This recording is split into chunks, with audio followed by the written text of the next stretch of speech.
군산시와 시의회가 은파 테라스하우스 건폐율 완화 적정성을 놓고 공방을 벌였습니다. 서동환 의원은 지난 2일 열린 임시회에서 건폐율을 변칙적으로 적용했다고 주장했고, 강임준 시장은 심의위원회 권한이라며 반박했습니다. 모형숙 기자입니다.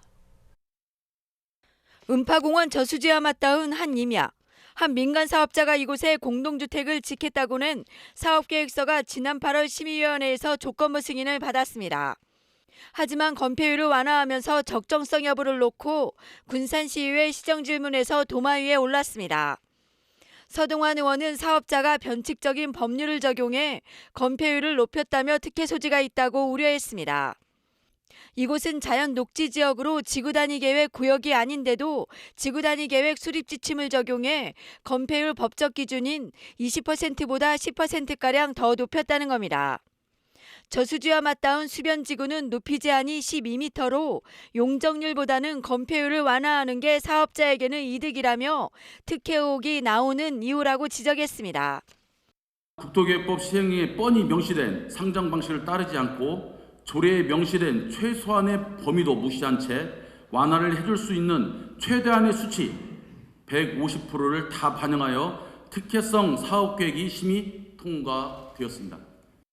이에 대해 강임준 시장은 지구단위 계획 구역의 개발 방식이 아닌 건축법을 따른 것으로 건폐율 완화 범위가 정해져 있지 않고 건축위원회 심의에서 결정한 사안이라고 반박했습니다.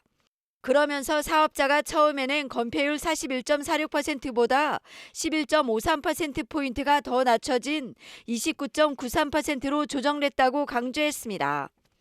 본 사업은 건축법에서 건폐율 기준을 완화 적용하도록 규정을 따른 것이고 적용 시 완화 범위와 규모 등을 산술식 등에 의해서 산출하는 세부 규정을 두고 있지 않습니다. 전층이 테라스하우스가 아닌 혼합형 공동주택으로 지어지면서 규정을 놓고도 공방이 이어졌습니다. 자, 테라스하우스를 진다고 허가를 받았어요. 그러면 테라스하우스가 아까 말씀한 것처럼 한 80~90%가 테라스하우스고 일반 연립주택이 한 20~30%나 20%, 10% 되면은 이해를 하겠다니까요. 근데 세다스를 보시는 것처럼 테라스하우스를 하기 위해서 그 법 적용 완화를 받았는데 테라스하우스보다 지금 연립주택이 훨씬 더 많은, 2배 이상이 많은 거예요. 심의위원회가 법적으로 구성되어 있고 거기를 따라야 되는 건데 이게 어떤 서로 지금 서동환 의원님은 문제점이 있다. 심의위원회에서는 그게 아니다라고 지금 통과된 사항을 서동환 의원 말씀대로 무조건 문제점이 있다고 생각한다면은 심의위원회는 무력화되고 결국에는 필요 없는 존재가 되는 것이죠. 40년 넘은 나무들이 있는 임야에 공동주택을 지을 경우 환경 파괴가 우려된다는 서 의원과 개인재산권을 침해할 수 있다는 강 시장의 주장이 대립각을 세우면서 언성이 높아지기도 했습니다. 저렇게 반대를 절개하는 것은 산림 파괴, 환경 파괴 굉장히 심각하다고 저는 판단해서 얘기했는데 담당 과장은 주관적인 판단했으니까 시장님의 주관적인 판단을 생각합니다. 일몰제 시행으로 인해서 여지껏 46년 동안 지금까지 거의 50년입니다. 50년을 개인재산권을 침해하면서 그동안 아까 서동환 의원님도 처음 말씀하셨다시피 모든 것을 결정을 해서 저 부분은 풀어준 겁니다.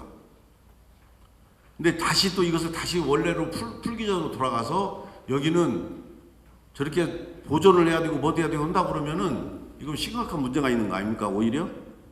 은파공원 인근에 지어지는 테라스하우스.